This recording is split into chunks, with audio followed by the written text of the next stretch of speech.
Let me start the story time by taking a sip of how you doing.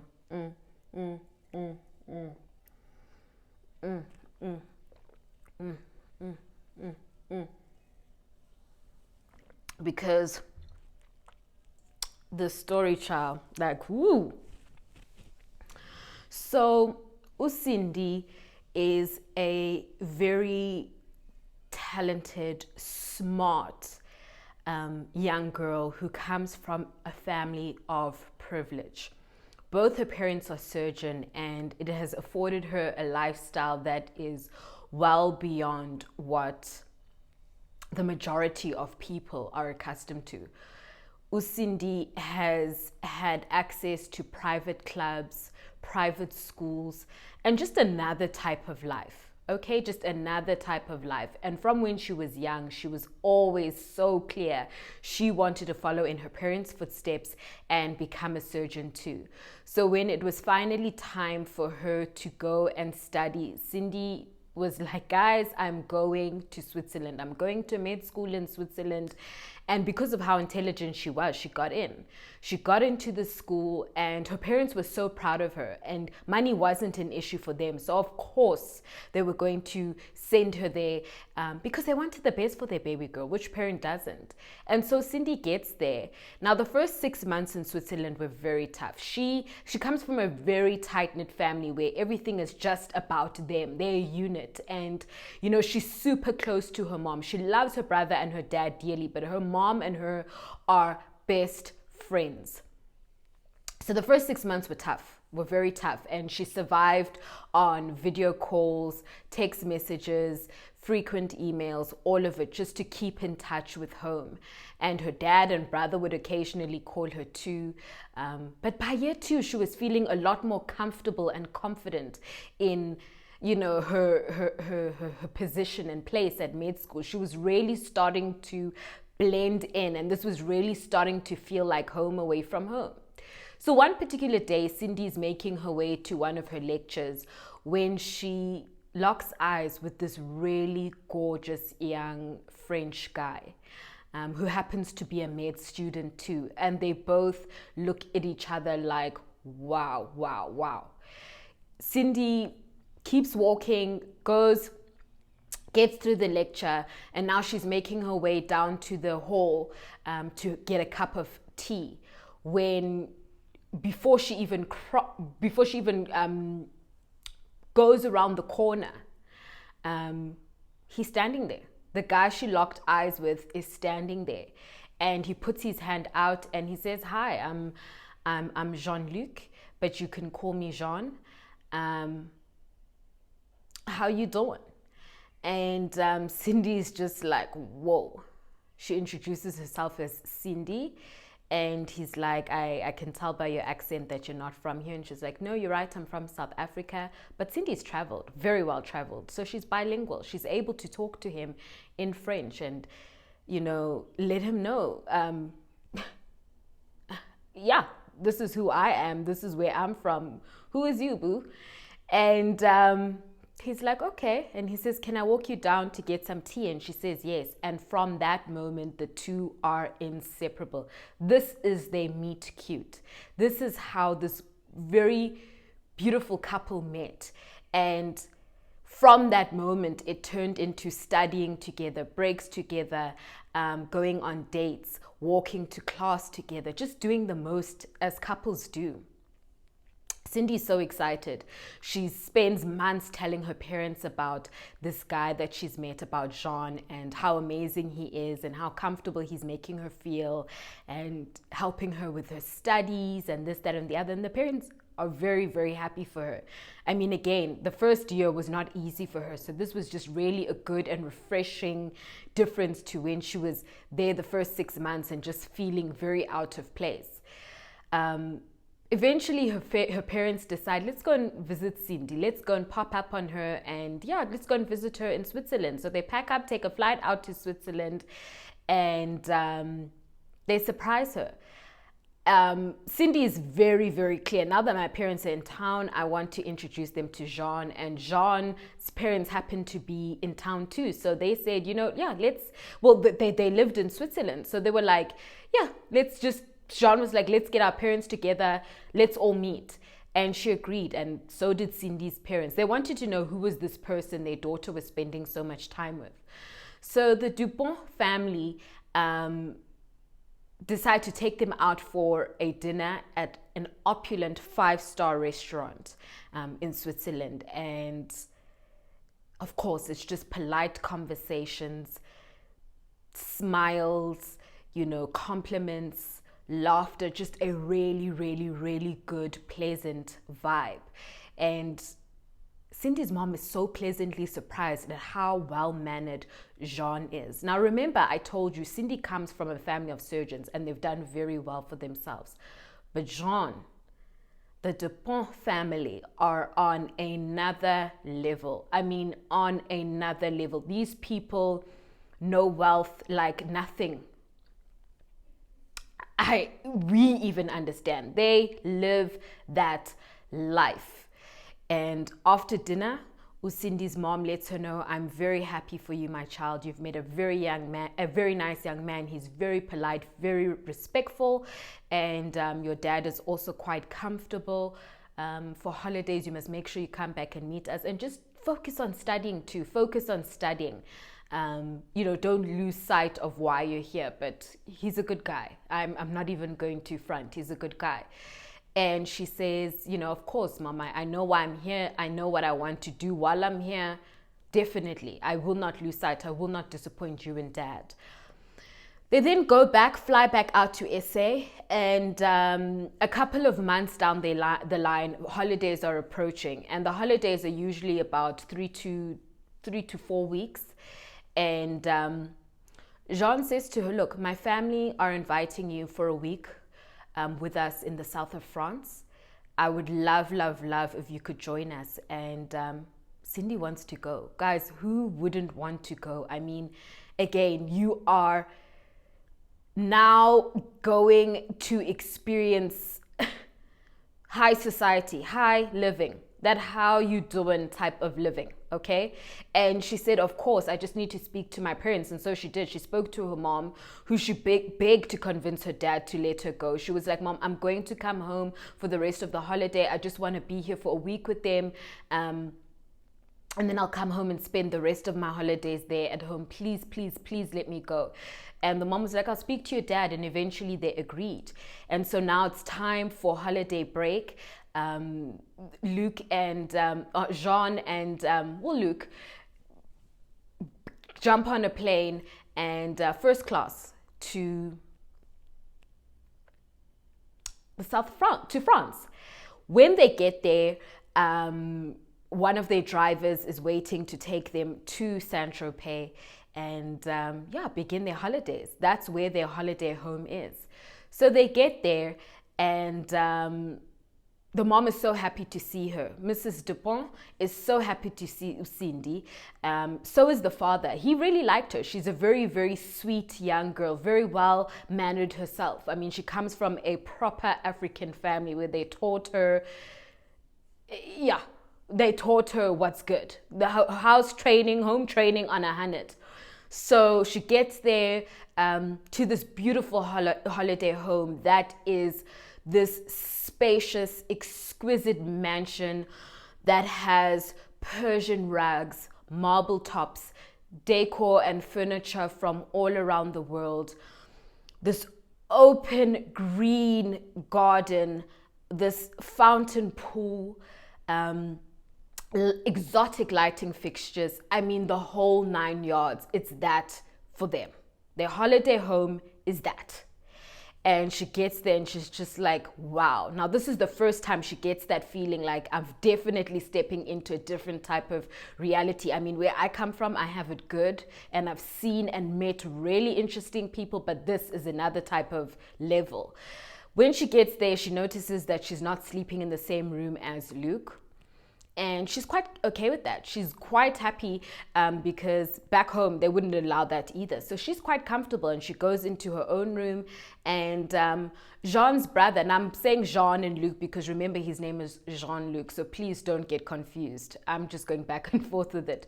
But Luc's brother joins the family with their girlfriend. So you've got Paul and John, and they join the family. They've got their girlfriends there, and they spend that weekend fishing, walking on beach fronts, visiting quaint cafes, going to exorbitant restaurants to eat seafood, to drink champagne, just enjoying that easy, soft life in Saint-Tropez. While they're there, one particular day, they're having their afternoon salad back at the Dupont residence. And Mrs. Dupont asks Cindy, please come with me to the kitchen and help me out. I just need to get a couple of things. And so she hesitantly gets up and she goes. So she goes there, she helps the mom do what she needs to do. Now, Cindy has visited with this family, met the family, not visited with them, but met the family on 2 or 3 different occasions. And during those times, she's been in their environments, not necessarily slept over, but been in their environments and in their space where she was able to gauge the type of people they were. And something was just not sitting very well with her. And she picked up that not only did Mrs. Dupont never ask John and Paul's girlfriends to ever help out, every time she introduced Cindy to anybody else, she always referred to Cindy as Luc's friend. And initially she thought it's probably because of an age thing and because we're so young and that's the appropriate thing to do. But she realized after being with them that these people don't have much boundaries. So it couldn't be an age thing because everything goes in this family and anything goes. These boys live their lives like, so it became very clear to her now that this is not what this is. And she started to pick up on this vibe that she did not appreciate and like. And the thing that really took her to the edge was the way Paul and John spoke to her. She felt they talked down to her, and their general vibe and tone with her was, my family's introducing you to another life, so fall back and learn. Listen and learn. And she didn't appreciate that because although she was not accustomed to this life, although she was not used to this life of this exorbitantly extravagant and opulent village of mansions and crystal beaches with quaint cafes and designer stores everywhere and people's yachts parked in the front yard and this small village-sized place where there's just wealthy people driving really fancy cars. She knows she comes from a family where she's met very prominent people. She's been in very prominent places. She has traveled. So again, just because it's not on their level does not mean they're introducing her to something completely different. And she just didn't like the tone. She just didn't like it. And so eventually she comes back from the kitchen. Everybody sits down for their salad. And Luc picks up that she's really, really, really upset about something. Eventually after salad, they go to his room and he's like, Cindy, what's wrong? What's going on? I can tell that you're not happy. What is it? What's bothering you? And she says, Luc, I'm not the help. And he says, excuse me? And she's like, I am not the help. I've noticed that every time I'm around your mom, she's always sending me around. It's either she's always sending or summoning me. It's come and help me in the kitchen. Go and do this, go and do that. But she never asks Paul and John's girlfriend to do it. And it just makes me feel uncomfortable. I am not the help. Initially, I thought she was doing it because she liked me. She wanted to spend time with me to get to know me. But I don't think it's that. I'm not the help. And he's like, Cindy, let me just be clear about something. You ought to be lucky that my family has welcomed you into this environment and this space. You don't know who we are and what we own and what we have and the type of people we know. People are literally falling over themselves trying to get into these circles, into our inner circle. So please exercise some gratitude and watch your mouth. And she's like, excuse me? And he's like, watch your mouth. And she was like, wow, okay. So all of this because I should be grateful that I am with your family. And he's like, look, I'm sorry. I don't want to fight with you. Maybe how I said it came out wrong. I think maybe we just need a bit of space and we just need to breathe some fresh air. I wanted to surprise you, but I might as well tell you now that the annual all-white party on my family's super yacht is coming up in 2 days. And I think this would be a great opportunity for us to just go out and breathe. Now, Cindy knows where she is. And she knows that even if she wanted to, she can't get up and leave. Her family is all the way back in South Africa. She's all the way in Saint-Tropez. What is she going to do but put on a smile and keep it moving? And so she says, okay, cool. She accepts his apology and she lets him know, I don't have anything to wear for this all-white party. And he lets her know, do not even worry about that. I'll make sure tomorrow we get up and we go and we buy you some really beautiful dress. And that he did. The following day, he took her to a designer store to select a beautiful white dress. And she was happy. At least she knew going on this all-white party or going to this all-white party on the yacht, she wasn't going to look and feel out of place. And eventually the day came and they, came on board this yacht where, people were dressed to the nines. People were in designers that we cannot even pronounce, okay? They were dressed in, oh my word, the most flamboyant, out there outfits, fashion styles we are not quite accustomed to yet.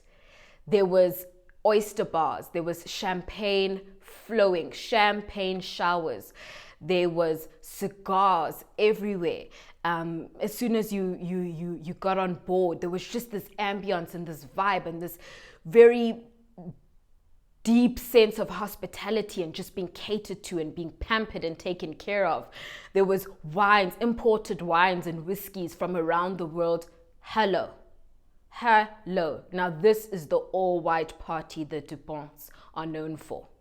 So she gets on board with him and she's walking around, and this is a super yacht. So this is like a house on the sea, okay? This is a super yacht. So she's walking around with him and she's got her hand in his. He's walking her around, introducing her to some of his family friends, some of the acquaintances they know, and everybody who sees him stops him to greet him. And where are your parents? We want to greet them. You look very handsome. What are you doing now? How's law school? All of that. I mean, of course they're going to talk to this young man like this. His family are the Dupont. This family is a family that is so powerful, so wealthy. You want to know who these people are. You want to get close to them. You want to be in that inner circle. You want to have a taste of their connections and their contacts. You want to be able to say that you're associated with them or to them. You want to be able to be seen in that picture that's going to make it on the newspaper with them. You just want to be around this family. So of course you're going to speak to their children. Hello. And so that's what they're doing. Eventually he makes his way and he finds his mom on the yacht and she says, darling, oh, you look very handsome. And Cindy, you look gorgeous, my love. Have you offered Cindy a glass of wine, champagne? And she says, oh, no, thank you. I'm not much of a drinker. And she's like, oh, don't be silly, darling. Don't be silly. Just one glass.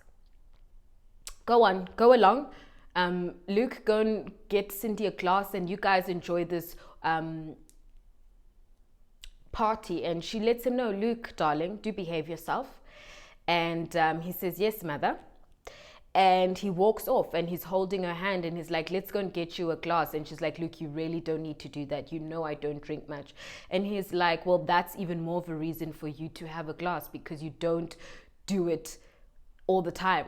And this is not an ordinary day. Let's go and get some champagne. And so she goes with him to the bar area. He gets one of the waiters to pull out a couple of champagnes and asks her to taste which one she likes, and she tastes them, and she requests a bottle of this, and he says to the waiter or the bartender, follow me with an ice bucket. We want to find a place to sit to have a drink. Eventually, he was just like, Cindy, we need to go to one of the rooms. I cannot walk around this yacht. Everybody's disturbing me. It's becoming overwhelming. I don't want to be watched. I don't want pictures taken of me.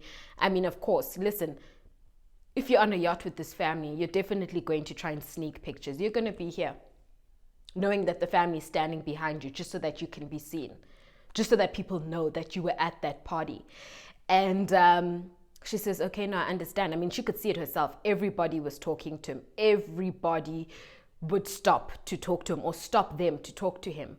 So they find a room on this yacht, a very beautiful, spacious room, and the bartender enters. He puts the ice bucket on the table and he opens it up and pours a glass for them, and now they're seated on the bed and they're drinking. And Luke says, Cindy, I just want to say again that I'm very, very sorry for what I said to you. I had no business saying that. You know I love you, you know I appreciate you, and I know you come from a good family too, and I just did not mean to be so disrespectful, and I really hope you can find it in your heart to forgive me. And this is the first time Cindy feels he's really being sincere. And perhaps maybe Jean's issue is not that or Luke's issue is not that he is a bad person and a nasty hoity-toity person, but that he's just used to being around yes men. He's just used to being around people who are so aware of who he is and treat him that way. And so she decides to forgive him, and she says, thank you, I really do appreciate it. They kiss, they hold each other, they sit in that room talking. She has a glass of champagne and she's like, this is really good. And he's like, have another glass. And she's like, I don't want to get tipsy. And he's like, my love, you're with me, you are safe. If you get a bit tipsy, we'll stay in this room. Don't worry, I got you. I've got your back. She has another glass of champagne. The following day, Cindy wakes up and she has this headache from hell. She's laying in a bedroom. She gets up and she's like, what the hell happened? She's still in her dress. She's still fully clothed. She's like, what the hell happened yesterday? I mean, it's the following day. How the hell did this happen? What happened? A lady then opens the door of this room and she's like, oh, so you're up. Cindy is so confused. She's like, hi. And this lady is like, how are you? How did you sleep? Wow, you've been out for quite a long time. And she's just like, I'm sorry, where's Luke? And she says, who's Luke? Cindy's like, okay, clearly this is somebody who doesn't know him. I need to get back up on deck and go and find my man and figure out how the hell I passed out for almost 12 hours. What happened? And she walks and walks and walks and walks and finally finds her way to the first deck. She finds a bartender there waiting on these two gentlemen who are seated with women massaging their feet and their shoulders and feeding them. These two elderly Middle Eastern men who have these women catering to their every need. So she makes her way slowly to the bartender and she says to her, I'm sorry, do you know where Luke is? And the bartender says, I'm sorry, my love. And before Cindy can repeat her question, one of the gentlemen screams, hey, you. And Cindy is just standing there looking at them, confused and scared and just like, what is going on here? Then one of the men instructs the woman who's massaging his feet, get up and go and get that lady ready. I want her to take care of me later today. And Cindy's just standing there looking at them. This lady approaches her, takes Cindy gently by the hand and pulls her with her. They eventually enter into a room and Cindy is like standing there like, and she says, I'm sorry, I think there must, Cindy, I'm sorry, I think there must be some sort of mistake. I'm here with my boyfriend Luke. This is his family's yacht. They were hosting, he's a Dupont. They were hosting the all-white party, and I passed out. I'm just looking for Luke. I don't need to do, I'm looking for Luke. I want to leave. And she says,